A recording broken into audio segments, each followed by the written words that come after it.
Hello friend, आज मैं आप लोगों के सामने जेआईबी का जो सेकंड पेपर है accounting and finance for bankers का जो बुक है उसमें मैं आप लोगों को आज इंट्रोडक्शन करना चाहूँगा कि कौन कौन सा इसमें चैप्टर इम्पोर्टेंट है और कौन सा न्यूमेरिकल चैप्टर है और कौन सा थ्योरेटिकल है। और साथ ही मैं ये आप लोग को आज मॉड्यूल ए में जो 5 चैप्टर है, ये पांचों न्यूमेरिकल बेस्ड है, उसमें से मैं आप लोगों को आज एक फॉरेन एक्सचेंज का जो चैप्टर है इसके बारे में बताऊंगा। आज मेनली आप लोग को मैं फॉरेन एक्सचेंज चैप्टर का जो है थ्योरेटिकल पार्ट ही बताऊंगा और नेक्स्ट वीडियो में मैं इससे संबंधित जो भी न्यूमेरिकल है, जो भी जेआईबी का एग्ज़ाम में पूछा जा सकता है, उसके बारे में मैं आपको बताऊँगा। तो चलिए स्टार्ट करते हैं। चैप्टर नंबर 5, ये मैं आप लोगों को पांचों चैप्टर कराऊंगा सीरियल वाइज, जो कि पांचों न्यूमेरिकल है। और मॉड्यूल ए जेआईबी का जो एग्ज़ाम है उसके नज़रिए से बहुत इंपॉर्टेंट मॉड्यूल है। और मॉड्यूल ए और बी सबसे ज़्यादा इंपॉर्टेंट है, उसके बाद module C, then module D. But अगर आप मॉड्यूल ए और बी भी करके जाते हो तो एटलीस्ट 50 नंबर तो सिक्योर हो जाएगा, अगर अच्छे से कर लेते हो दोनों मॉड्यूल। तो ये दोनों मॉड्यूल में मैं पहले मॉड्यूल ए को स्टार्ट करूँगा और उसमें से मैं जो चैप्टर उठाऊंगा वो 5 नंबर जो चैप्टर है फॉरेन एक्सचेंज अर्थमेटिक, इसको मैं पहले कराऊंगा आप लोगों को। तो चलिए देखते हैं क्या है इस चैप्टर में। ये रहा आपका फॉरेन एक्सचेंज चैप्टर अर्थमेटिक। इसमें अगर बुक में देखा जाए तो फंडामेंटल दिया हुआ है कि फॉरेन एक्सचेंज क्या है, इंडियन फॉरेक्स मार्केट क्या है, डायरेक्ट कोट क्या है, इनडायरेक्ट कोट क्या है, क्रॉस रेट क्या है, चेन रूल क्या है, वैल्यू रेट क्या है, फॉरवर्ड एक्सचेंज रेट क्या है, फॉरवर्ड पॉइंट क्या है, आर्बिट्रेज किसे बोलते हैं, फॉरवर्ड पॉइंट जो होता है प्रीमियम डिस्काउंट, उसे कैसे कैलकुलेट करते हैं। ये रहा प्रीमियम डिस्काउंट, फॉरवर्ड रेट और इससे संबंधित कुछ न्यूमेरिकल। वैसे बुक में तो आपको न्यूमेरिकल कुछ नहीं दिया हुआ है, बट एग्जाम में इस चैप्टर से मैक्सिमम चांसेस रहता है कि न्यूमेरिकल ही पूछा जाता है। एक दो ऐसे बेसिक टर्म पूछ लेते हैं, बट ज़्यादातर न्यूमेरिकल ही रहता है इस चैप्टर से, जो कि बुक में नहीं दिया हुआ है बट एग्जाम में पूछते हैं। तो मैं वो न्यूमेरिकल जो है मैं अपने नोट्स कॉपी से आप लोगों को कराऊंगा, जो कि मैंने बनाया है एक नोट्स कॉपी, वो काफ़ी हेल्पफुल रहेगा आप लोगों के लिए। और उसमें ऑलमोस्ट सभी टाइप के न्यूमेरिकल मैंने कवर किया हुआ है। मैं आपको दिखाता हूँ एक बार नोट्स कॉपी। पहले मैं आप लोगों को बुक दिखा देता हूँ कि बुक में क्या है। ये direct quote, indirect coat, cross rate, chain rule, forward exchange rate, forward point, arbitrage, premium discount, बस यही है इसमें, और कोई खास नहीं है। तो चलिए मैं बुक को साइड रखता हूँ और आप लोगों को एक बार नोट्स कॉपी से बताने का कोशिश करता हूँ। ये है हमारा नोट्स कॉपी। तो ये फॉरेन एक्सचेंज चैप्टर है, जिसमें 2, 3, 4, 5, 6, 7, 8, 9, 10, 11, 12, 13, 14, 17, 19 पेज है टोटल। काफ़ी लंबा नोट्स है फॉरेन एक्सचेंज का। और फॉरेन एक्सचेंज तो आपका सीआईबी में भी है, बट ये जो नोट्स है वो सिर्फ जेआईबी के लिए है। सीआईबी में थोड़ा इसका एडवांस वर्जन है। तो मैं जो नोट्स कॉपीज़ आपको कराऊंगा फॉरेन एक्सचेंज चैप्टर, तो उसके बाद आपको बुक देखने की ज़रूरत नहीं होगी। और इतना है कि आप अगर इतना तरह का न्यूमेरिकल कर लेते हो इस चैप्टर से, तो एग्ज़ाम में आपका कॉन्फिडेंस काफ़ी हाई रहेगा और कोई क्वेश्चन मेरे हिसाब से ना छूटना चाहिए एग्ज़ाम में। तो चलिए मैं आपको आज बेसिक बताता हूँ फॉरेन एक्सचेंज का। वीडियो को ज़्यादा लंबा नहीं करूँगा, आज मैं सिर्फ बेसिक बताऊँगा। नेक्स्ट वीडियो में फिर आपको इससे संबंधित न्यूमेरिकल कराऊँगा। तो सबसे पहले यहाँ ये फॉरेन एक्सचेंज अर्थमेटिक जो कि देख रहे हैं आप, foreign exchange is general mechanism by which A banks convert the currency of one country into another. तो फॉरेन एक्सचेंज जो है एक करेंसी को सेल करना और दूसरे करेंसी को बाय करना का जो है प्रक्रिया है। Foreign exchange mainly foreign trade gives rise to foreign exchange, मतलब फॉरेन ट्रेड जो है विदेशी व्यापार, वो फॉरेन एक्सचेंज को बढ़ावा देता है, एक तरह से समझ सकते हैं आप। The exchange from one currency for another currency is mostly put through by bank, मतलब बैंक ऑथराइज्ड मतलब करेंसी का जो एक्सचेंज होता है वो mostly put through bye banks, मतलब बैंक के द्वारा होता है जो भी करेंसी का एक्सचेंज होता है। उसके आगे आपका है फॉरेन एक्सचेंज, जिसको फॉरेक्स बोला जाता है। रेगुलेटर इन इंडिया आरबीआई, जैसा कि आपको पता है कि फॉरेन एक्सचेंज का रेगुलेटर इंडिया में आरबीआई है। Reserve bank fixed buying and selling rate, और करेंसी का जो बाइंग और सेलिंग रेट होता है वो भी रिजर्व बैंक ही फिक्स करता है कि क्या रहेगा बाइंग रेट, कितना में करेंसी को बाय करना है, कितने में सेल करना है। एक यहाँ टर्म है करेंसी कोटेशन। तो करेंसी कोटेशन क्या है? Currency quotation is the price of A currency in terms of another currency. मतलब करेंसी कोटेशन एक तरह से आप बोल सकते हैं कि एक करेंसी का जो प्राइस है दूसरे करेंसी के कंपैरिजन में कितना है। जैसे मैं एग्जांपल के लिए आपको बता रहा हूँ कि $1 इक्वल टू इंडियन रुपीज़ में 73, $1 इक्वल टू RS 73। तो ये हो गया करेंसी कोटेशन, मतलब $1 के बराबर 73 रुपीज़ है। Means that $1 can be exchange for 73 RS। मतलब $1 का बदला एक्स्ट्रा एक्सचेंज कोई भी डीलर कर सकते हैं। अब और एक टर्म है डायरेक्ट कोट, कोटेशन या कोट बोल सकते हैं इसको, और एक होता है इनडायरेक्ट कोट। तो ये बहुत इंपॉर्टेंट टर्म है डायरेक्ट कोट और इनडायरेक्ट कोट। और इसके साथ एक इम्पॉर्टेंट टर्म यहाँ ये भी लिखा हुआ है कि डायरेक्ट कोट जो होता है उसको अमेरिकन कोटेशन बोला जाता है। ये इम्पॉर्टेंट है, याद रखने लायक क्वेश्चन है ये कि डायरेक्ट कोट को अमेरिकन कोटेशन बोला जाता है और इनडायरेक्ट कोट को यूरोपियन कोटेशन बोला जाता है। इनडायरेक्ट कोट को यूरोपियन कोटेशन। तो चलिए देखते हैं डायरेक्ट कोट क्या है। A direct quote is the home currency price of 1 unit of the foreign currency.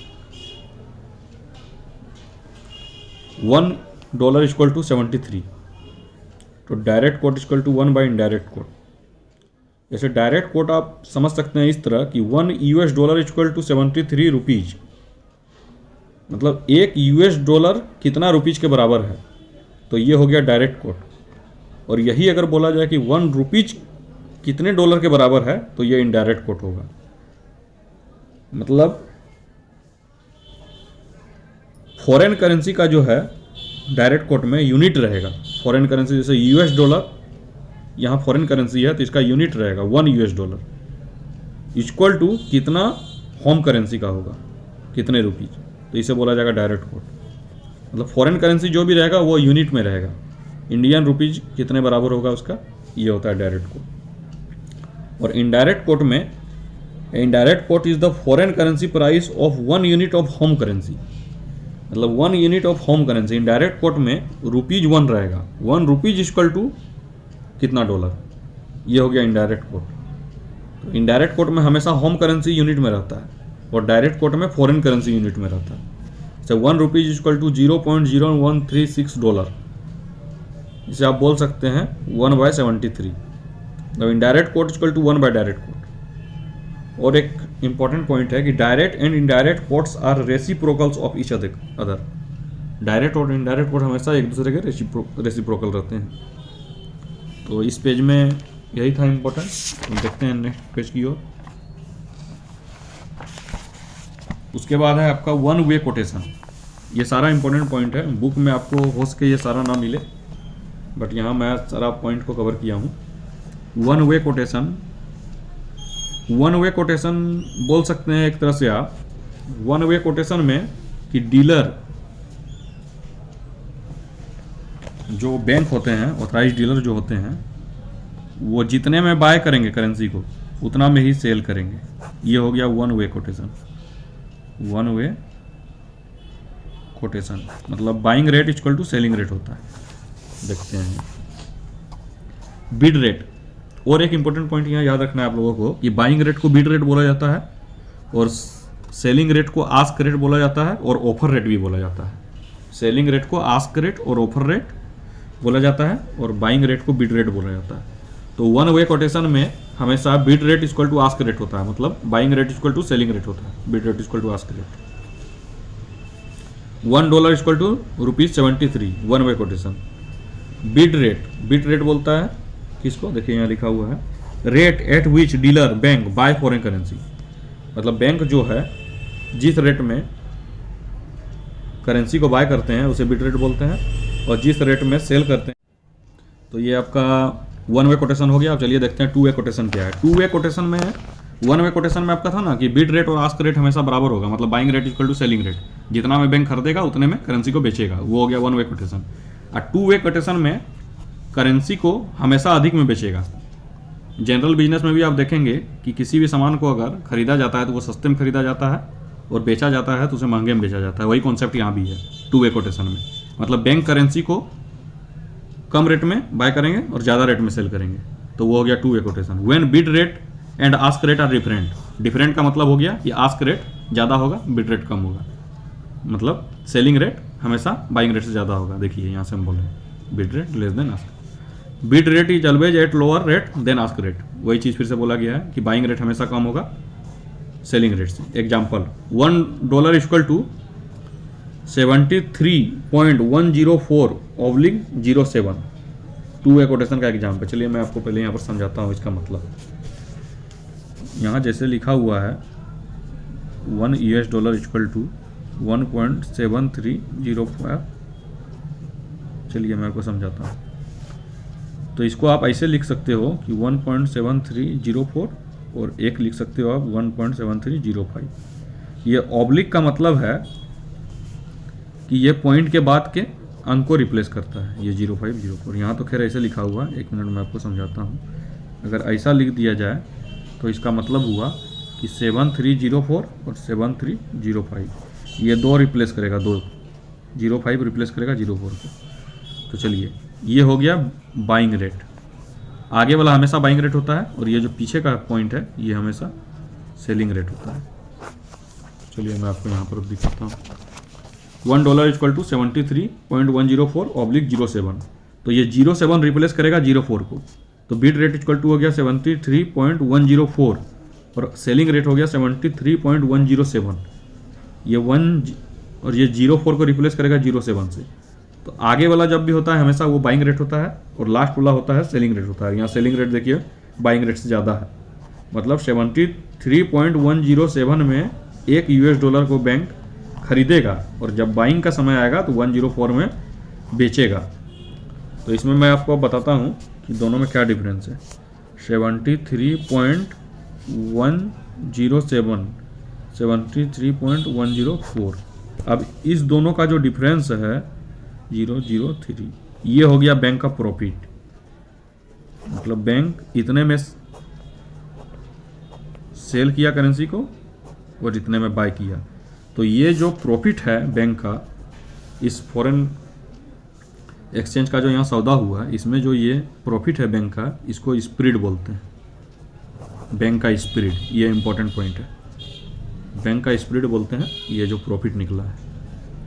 अब मैं आपको बताता हूँ कि स्प्रेड इक्वल टू, यहीं पर एक फॉर्मूला क्रिएट हो रहा है कि spread equal to selling rate minus buying rate. अब मैं आपको बताता हूँ ये कैसे हुआ। ये 73.107 क्या था यहाँ पर, ये सेलिंग रेट था आपका, ये सेलिंग था और ये क्या था बाइंग। तो जब सेलिंग में माइनस हुआ बाइंग तब तो ये प्रॉफिट निकला बैंक का। तो ये जो प्रॉफिट निकला वही तो स्प्रेड है, यही तो मैं लिखा हूँ यहाँ पर, selling rate minus buying rate. चलिए आपको दिखाता हूँ। Quotation is always from the dealer और बैंक पॉइंट ऑफ व्यू। और एक चीज़ हमेशा याद रखने के लिए है, ये बहुत इंपॉर्टेंट पॉइंट यहाँ पर लिखा हुआ है, इसका इंपॉर्टेंस आपको अभी नहीं पता चलेगा, ये आगे जब आप न्यूमेरिकल करोगे तब आप इसको समझोगे। एक बार मैं आपको बता देता हूँ कि कोटेशन मतलब जब भी कोई बाइंग और सेलिंग का बात आता है करेंसी का, तो उस टाइम आप अपने आप को एक बैंक की तरह समझे, मतलब समझे कि मैं बैंक में हूँ और मैं करेंसी को बाय और सेल कर रहा हूँ, तब आपको ये ज़्यादा समझ में आएगा न्यूमेरिकल। आगे मैं बताऊँगा, इसे भी छोड़ते हैं। चलिए स्प्रेड देखते हैं, स्प्रेड क्या होता है। देखिए the disparity between the bid rate and the ask rate is known as spread. देखिए जो मैं आपको बताया था कि डिस्पेरिटी मतलब जो बिड और आस्क रेट में जो अंतर होता है उसी को स्प्रेड बोलते हैं। इट इज बैंक प्रॉफिट, देखिए यहाँ लिखा हुआ है। जैसे ऊपर में बिड रेट था 73.104 और आस्क रेट था 73.107। आस्क रेट मतलब सेलिंग रेट, तो ये दोनों का जो डिफरेंस था 0.003, यही है प्रॉफिट, इसी को बोलते हैं स्प्रेड। देखिए यहाँ पर मैंने लिखा हुआ है कि selling rate equal to ask rate offer rate. आप कुछ भी बोल सकते हो इसको, सेलिंग रेट का मतलब आस्क रेट भी होता है, ऑफर रेट भी होता है। चलिए नेक्स्ट देखते हैं क्या है। चलिए ये एक इम्पोर्टेंट पॉइंट, चलिए नेक्स्ट टॉपिक था आपका exchange rate, type of exchange rate, मतलब एक्सचेंज रेट कितना प्रकार का होता है। चलिए एक्सचेंज रेट मेनली 4 प्रकार का होता है। एक होता है कैश रेडी रेट, ऑब्लिक है मतलब कैश को ही आप रेडी रेट बोल सकते हैं। एक होता है टर्म रेट, एक होता है स्पॉट रेट और एक होता है फॉरवर्ड रेट। फॉरवर्ड रेट से रिलेटेड आपको बहुत सारा न्यूमेरिकल मिलेगा आगे चल करके। फॉरवर्ड रेट पे ही होता है प्रीमियम और डिस्काउंट, वो मैं आपको आगे बताऊंगा। अभी फिलहाल हम देखते हैं कितने प्रकार का एक्सचेंज रेट होता है। तो कैश और रेडी रेट क्या है? When an exchange of currency take place on the day of deal, मतलब मान लीजिए कि आप एक बैंक गए और वहाँ पर आपने बैंक के साथ एक डील किया कि मैं आज एक $1 आपसे खरीदूंगा बैंक से। तो जिस डेट में आप डील किए आज के डेट में, और उसी दिन अगर करेंसी का सेटलमेंट हो जाता है, करेंसी टेक प्लेस, तो उसको बोलेंगे कैश और रेडी रेट। मतलब जिस डेट में आपने डील किया उसी डेट में करेंसी का जो एक्सचेंज था उसका सेटलमेंट हो गया, तो उसे बोलते हैं कैश या रेडी रेट। दोनों एक ही नाम है, कैश या रेडी। और टर्म रेट क्या है? When an exchange of currency take place on next working day, tomorrow. Next working day का मतलब टुमारो, कल, जिसको T+1 बोलते हैं, तो उसे बोलते हैं टर्म रेट। मतलब टर्म रेट को आप ऐसे समझ सकते हैं कि मान लीजिए आज 1 तारीख है, तो 1 तारीख को बैंक के साथ आपने डील किया और करेंसी का जो सेटलमेंट है वो कल हुआ, दूसरे दिन, टुमारो, तो उसको बोलते हैं टर्म रेट। चलिए नेक्स्ट है spot rate. When an exchange of currency take place on second working day after date of deal. देखिए यहाँ लिखा हुआ है clear, after date of deal, मतलब second working day after date of deal. मतलब मान लीजिए आपने 1 तारीख को बैंक के साथ डील किया, लेकिन सेटलमेंट जो है आपका वो सेकेंड वर्किंग डे हुआ, 2 को नहीं हुआ, 3 को हुआ, तो इसको बोलते हैं स्पॉट रेट। मतलब take place on second working day, ये हो गया स्पॉट रेट। अब फॉरवर्ड रेट का मतलब हो गया कि स्पॉट रेट के बाद कोई भी दिन हो, जैसे ये आपका तीसरा दिन तक तो हो गया स्पॉट रेट, और तीसरा दिन के बाद स्पॉट रेट के बाद मतलब तीसरा दिन के बाद कोई भी डेट हो, चौथा दिन, 5वां दिन, 6ठा दिन, 7वां दिन, 1 महीना, 2 महीना, 4 महीना, वो सारा फॉरवर्ड रेट कहलाएगा। When the exchange of currency take place after a period of spot date, देखिए after a period of spot date, मतलब स्पॉट डेट के बाद का कोई भी दिन हो, चाहे वो दिन हो या मंथ हो, वो सारा फॉरवर्ड रेट कहलाता है। फॉरवर्ड रेट जो है generally expressed by indicating premium और डिस्काउंट। तो फॉरवर्ड रेट को है जनरली प्रीमियम और डिस्काउंट से एक्सप्रेस किया जाता है। अब प्रीमियम और डिस्काउंट क्या होता है मैं आपको बताता हूँ। When currency is costlier in the forward और future value date, it is set to be at a premium. देखिए आपको इसको कॉपी कलम से समझाता हूँ। मान लीजिए आज के डेट में $1 इक्वल टू है 72 RS इंडियन रुपीज के, और कोई बंदा बैंक में जाके बैंक के साथ ये डील करता है कि आज जो $1 72 रुपीज का है, मैं इसे 1 मंथ बाद 73 रुपीज में लूँगा। वो कस्टमर बोलता है, बैंक बोलता है ओके। तो ये जो 1 महीने का जो डेट है, उस डेट में जो डील होगा 73 का, क्योंकि ये तो पहले फिक्स हो गया है, अब उस डेट में भले करेंसी का रेट 74 हो या 72 हो, उससे बैंक को कोई मतलब नहीं है। बैंक ने जो सौदा कर लिया कि 1 मंथ बाद जो फॉरवर्ड में रेट होगा वो 73 का रहेगा। मतलब आज के डेट में $72 72 का है, बट 1 मंथ बाद ये रेट 73 का रहे या ना रहे, सेटलमेंट इसी रेट में होगा, भले उस टाइम 75 का रहे या 72 का रहे। तो वही लिखा हुआ है यहाँ पर कि when a currency is costlier in the forward और future value date, it is set to be a premium. मतलब फ्यूचर में अगर करेंसी जा करके कॉस्टलियर रहेगा, जैसे आज 72 का है, अब फ्यूचर में जाकर अगर 73 का रहे, 4 का रहे, तो वो प्रीमियम कहलाएगा। और यही अगर आज करेंसी 72 का है और फ्यूचर में जाके अगर वही करेंसी 72 से बिलो रहे, 71, 70, तो वो कहलाएगा discount. When currency is cheaper in the forward और future value date, it is called discount. और एक चीज़ हमेशा याद रखिएगा कि डिस्काउंट को हमेशा माइनस करते हैं और प्रीमियम को हमेशा प्लस करते हैं। प्रीमियम मतलब प्लस, डिस्काउंट मतलब माइनस। स्पॉट रेट में हमेशा इसको डिस्काउंट को घटाते हैं और प्रीमियम को स्पॉट रेट में जोड़ते हैं। तो ये हो गया आपका, मैं आपको क्लियर बता दूंगा आगे।